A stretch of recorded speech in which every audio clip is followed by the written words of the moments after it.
Hello everyone, welcome to the elusion. और इस video में हम लोग आज बात करेंगे G20 मंत्री बैठक के बारे में जो हाल ही में हुआ है। ये बहुत ज़्यादा इसलिए न्यूज़ में है क्योंकि G20 सबमिट नहीं है, ये G20 बैठक है जो साल में कभी भी किया जा सकता है। तो इस बार का जो मंत्री बैठक हुआ है ये हुआ है कोविड-19 को लेकर। कोविड-19 के कारण अब दुनिया किस प्रकार इससे मुकाबला करेगी, साथ ही साथ वैश्विक अर्थव्यवस्था को कैसे रिकवर करेगी।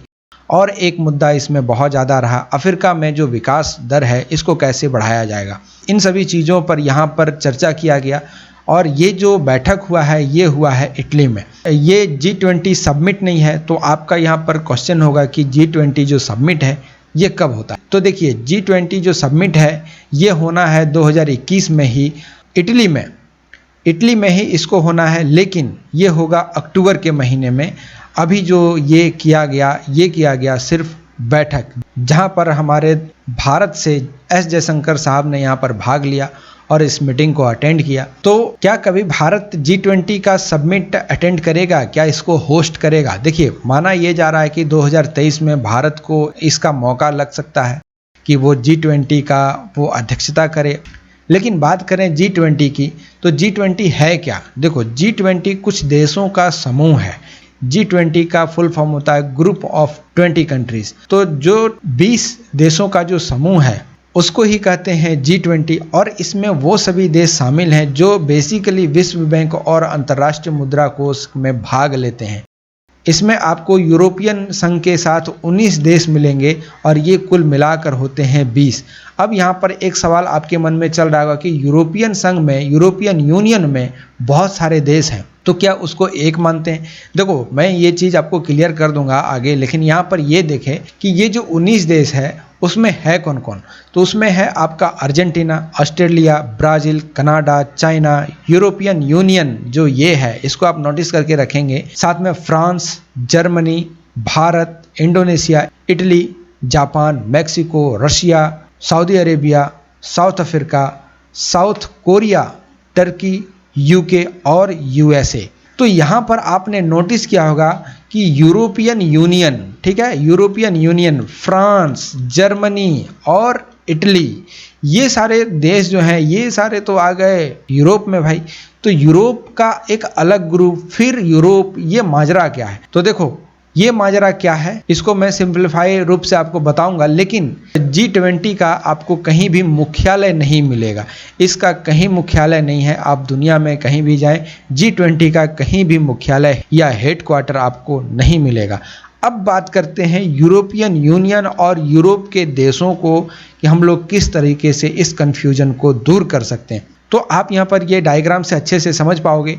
ये जो आप देख रहे हो बैंगनी कलर में, ये यूएसए है, ये कनाडा है, ये मैक्सिको है, ये ब्राज़ील है, ऑफ कोर्स यहाँ पर इंडिया आपको मिलेगा, ये है सऊदी अरेबिया, ये है चाइना, ये रशिया, ये ऑस्ट्रेलिया, ये इंडोनेशिया, ये सारे देश जो हैं ये है साउथ अफ्रीका।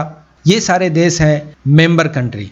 और बहुत सारे ऐसे देश हैं जो आप कलर में देख रहे हो, यूके है, यहाँ पर और भी बहुत सारे देश हैं जो परमानेंट मेंबर हैं। परमानेंट मेंबर के साथ साथ ये आपको दिखेगा थोड़ा सा वॉश ब्लू में आपको जो कंट्रीज दिख रहा है ये भी तो है यूरोप में, और यूरोप में यहाँ पर आपको फ्रांस मिलेगा। तो देखो, यूरोप के कुछ देश ऐसे हैं जिसमें आपको मिलेगा फ्रांस, यहाँ पर मैं इसको थोड़ा सा मिटा लूँ, यहाँ पर आपको मिलेगा फ्रांस, जर्मनी, इटली, ये सारे जो देश है ये सारे तो यूरोप के अंदर हैं ही, लेकिन यूरोपियन यूनियन है। इसका मतलब ये है कि देखो, ये सारे जो देश हैं जर्मनी, फ्रांस, ये सब इंडिविजुअल आते हैं अलग अलग इस ग्रुप के अंदर, जिनको एक देश नहीं माना जाता है, इनको अलग अलग देश माना जाता है। लेकिन ये जो आप ग्रुप देख रहे हो जो इस कलर में है ये है यूरोपियन यूनियन, जिसमें आपको लथविया, लिथुआनिया, नॉर्वे, फिनलैंड, ये सारे जो देश हैं ये आते हैं। तो ये सब ग्रुप मिला करके एक अपने रिप्रेजेंटेटिव को यहाँ पर अपॉइंट करते हैं जो इसमें भाग लेते हैं, और इस ग्रुप को मिला करके एक माना जाता है। तो आपके पास हो गया 19 वैसे ग्रुप जो इसमें परमानेंट मेंबर है। साथ ही साथ ये भाग जो एक यूनियन के रूप में आता है, यूनियन के रूप में जैसे ही आता है तो यहाँ से एक रिप्रेजेंटेटिव यहाँ पर आके अपॉइंट किया जाता है जो एक ग्रुप को दर्शाता है और उसको एक माना जाता है। तो मतलब 19 और 1 हो गया आपका 20। तो यही है G20, जिसको हम कहते हैं ग्रुप ऑफ 20 कंट्रीज। हर साल इस समिट में बहुत सारे ऐसे देश हैं जिसको इनवाइट किया जाता है एज ए गेस्ट। तो गेस्ट में जिसको इनवाइट करते हैं वो कोई भी हो सकता है। तो आई होप आप इसको तो समझ गए होंगे। अब बात करते हैं G20 के साथ साथ भारत और कौन से ग्रुप में शामिल होता है। तो ऑफकोर्स यहाँ पर देखेंगे, यहाँ पर आपको मिलेगा इंडिया, जो कि G20 का ही भाग है। तो G20 के साथ आपको इंडिया मिलेगा G4 में। G4 में भी ये आपको मिलेगा, प्लस आपको मिलेगा ब्रिक्स में। तो ब्रिक्स में भी इंडिया एक परमानेंट मेंबर है। चलिए मैं एक चीज़ आपसे पूछना चाहता हूँ कि परमानेंट मेंबर जो ब्रिक्स के हैं, तो ब्रिक्स में कुल कितने देश हैं, और सबसे लेटेस्ट जो देश है जिसने ब्रिक्स को ज्वाइन किया है वो देश कौन सा है, और उसने कब ज्वाइन किया, ये कमेंट करके आप मुझे बताएं। तो आपने देखा कि ये जो यहाँ पर चार्ट है, यहाँ पर हम देख पाएंगे कि इंडिया G20 के साथ साथ G4 और ब्रिक्स का भाग है, G7 का नहीं है। देखो वैसे G7 का एक्सपेंशन की बात किया जा रहा है, हो ना हो G7 को बड़ा किया जा सकता है, इसमें और countries as a permanent member record किया जा सकता है, इसमें रखा जा सकता है। लेकिन अभी फ़िलहाल ये बंद है और इस पर विचार किया जा रहा है कि क्या आगे एक्सपेंड करना है। यदि एक्सपेंड करेंगे तो इसमें क्या कोई देश ऐसा है जो आ सकता है। जाहिर सी बात है इंडिया क्या इसमें एंट्री ले सकता है as a permanent member, G7 countries में गिनती हो पाएगी। ये सारे चीज़ों को आगे आने वाले कुछ सालों में हम लोगों को और भी अच्छे से मालूम चलेगा। लेकिन अभी G7 का जब भी सबमिट होता है तो as a non permanent member India को इनवाइट किया जाता है और इंडिया यहाँ पर एक ऑब्जर्वर के रूप में हर साल यहाँ पर उपस्थित रहता है। तो आप कह सकते हैं कि इंडिया को वैसे भी इंटरनेशनल प्लेटफॉर्म पर तवज्जो दिया जाता है। जाहिर सी बात है पाकिस्तान को नहीं दिया जाता है, लेकिन भारत को यहाँ पर बहुत ज़्यादा तवज्जो मिलता है। तो ये सारी चीज़ आपके लिए बहुत ज़्यादा इम्पोर्टेंट हो जाता है। अब बात करते हैं मीटिंग में। तो देखो मीटिंग में क्या हुआ। मीटिंग में जो सबसे ज़्यादा गर्म मुद्दा रहा वो है वैक्सीन कूटनीति को लेकर। इसमें चाइना और रसिया का जम के आलोचना किया गया है, बहुत ज़्यादा बुरा भला इनको कहा गया। क्यों? क्योंकि देखो चाइना को हम लोग जान रहे हैं, ये यहाँ से कुछ खबर को आउट नहीं होने देते हैं। इनका क्या चलता है ग्राउंड लेवल पर नहीं चलता है, ये अपने आप को उतना पब्लिकली शो नहीं करते हैं। यहाँ पर बहुत चीज़ों का पाबंदी है। आखिर दुनिया ये सोचने में भी मजबूर है कि यहाँ पर वुहान से जो वायरस निकला तो चाइना में इतना ज़्यादा केस होने के बावजूद भी चाइना इतना जल्दी रिकवर क्यों हो गया। क्या ये एक प्री प्लान्ड किया हुआ एक वायरस था? क्या ये यहाँ के लैब से लीक हुआ है? इन सभी चीज़ों पर भी बहुत ज़्यादा चर्चा हुआ है। तो यहाँ पर इन्हीं सभी चीज़ों को यहाँ पर देखा गया और चाइना और रसिया की यहाँ पर बहुत ज़्यादा आलोचना की गई और साथ ही साथ वन हेल्थ अप्रोच की बढ़ावा को लेकर यहाँ पर बात किया गया। वन हेल्थ अप्रोच क्या है? देखो इसमें कुछ नीतियां, कानून और अनुसंधान डिजाइन किया गया है जो कि अच्छे से कार्य कर पाए और कोविड-19 के मामलों पर अच्छे से रिसर्च कर पाए, उसका एक अलग प्रॉपर डाटा निकाल पाए कि हाँ ये चीज़ होना चाहिए। तो इसलिए वन हेल्थ अप्रोच को यहाँ पर बढ़ावा दिया गया। साथ ही साथ अफ्रीका पर भी ये कहा गया, क्योंकि अफ्रीका एक गरीब देश है, तो यहाँ पर महामारी के साथ साथ यहाँ पर सूखा भी पड़ जाता है, आर्थिक संकट भी आ गया है। तो ये सारी जो चीज़ है यहाँ की विकास की जो गति है इस पर बहुत ज़्यादा प्रभाव डाल रही है। तो इन सभी चीज़ों को भी यहाँ पर देखा गया।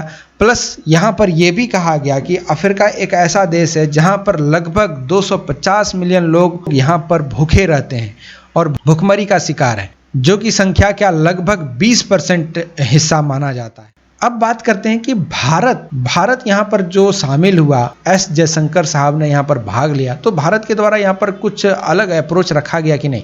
देखो भारत ने इस मीटिंग के दौरान में एक चीज़ का मुद्दा उठाया, वो है वैक्सीन इक्विटी, मतलब कि वैक्सीन को बराबरी ग्लोबलाइज रूप से बांटा जाए, क्योंकि कुछ ऐसे नियम है, कुछ ऐसे आधार हैं जिस पर थोड़ा सा पाबंदी लग जाता है भारत के ऊपर। किसी भी वैक्सीन को किसी देश में पहुंचाने के ऊपर वैक्सीन मैन्युफैक्चरिंग में यहाँ से बहुत ज़्यादा प्रभाव पड़ता है, और ये प्रभाव पड़ता है इसलिए क्योंकि भारत ट्रिप्स समझौते के अंतर्गत आता है। इंटेलेक्चुअल प्रॉपर्टी रेगुलेशन को ये भी फॉलो करता है। तो इंटेलेक्चुअल प्रॉपर्टी रेगुलेशन जो है इसमें कुछ हिस्सों में भारत के द्वारा कहा गया कि छूट दिया जाए, जिसमें कि भारत और भी बड़े पैमाने पर वैक्सीन को डेवलप कर सके और यूरोपीय संघ को भी भेज सके। यहाँ पर यूरोपीय संघ के द्वारा रुकावट भी डाली गई, क्योंकि पहले यूरोपीय संघ के द्वारा कहा गया कुछ ऑर्डर हैं भारत के पास पेंडिंग, जो कि अभी तक पूरे नहीं हुए हैं, और भारत दूसरे देशों को वैक्सीन प्रोड्यूस करके गिफ्ट में दे रहा है कि आप अपने लोगों को वैक्सीनेटेड करें। देखो ये क्यों इतना ज़रूरी है कि हम लोग क्यों किसी को दे रहे हैं? वो सारे देशों को हम लोग पेंडिंग में रखे हैं, वैसे उन लोगों को रखना नहीं चाहिए। देखो इसके पीछे कारण है, वो सारे देश जिसको भारत ने पेंडिंग में रखा वो इसलिए क्योंकि वो सभी जो देश हैं वो अपने पैरों पर खड़े हो सकते, वो अपने देश में कड़े नियम को लागू कर सकते हैं। लेकिन कुछ ऐसे देश हैं जिनमें वैक्सीन समय पर नहीं पहुंचाया गया, तो वहाँ की स्थिति बहुत ज़्यादा खराब हो जाएगी। और वैक्सीन इक्विटी को इसलिए तवज्जो दिया जा रहा है कि हर एक कंट्री में ग्लोबलाइज रूप से वैक्सीनेटेड करने की ज़रूरत जो बताई गई है भारत के द्वारा, वो इसलिए क्योंकि हम लोगों ने देखा है वैक्सीन लगने के बाद भी जो अंतर्राष्ट्रीय परिचालन है इसमें बहुत ज़्यादा छूट नहीं मिल पाया है। जो वैक्सीनेटेड हैं उनको एक प्रमाण पत्र दिया जाता है जिसके कारण वो अलग देशों का वीज़ा ले सकते हैं। तो ये सारे चीज़ देखे जा रहे हैं। साथ ही साथ ये भी देखा जाता है कि इतना ज़्यादा वैक्सीनेटेड होने के बाद भी अलग अलग वेरिएंट निकल कर सामने आए। अब वेरिएंट क्या है, देखो ये मैं थोड़ा सा क्लियर कर दूं कि अलग वेरिएंट क्या हो गया। कोरोना वायरस तो एक ही था, लेकिन इसका अलग अलग रूप हमको देखने को क्यों मिल रहा?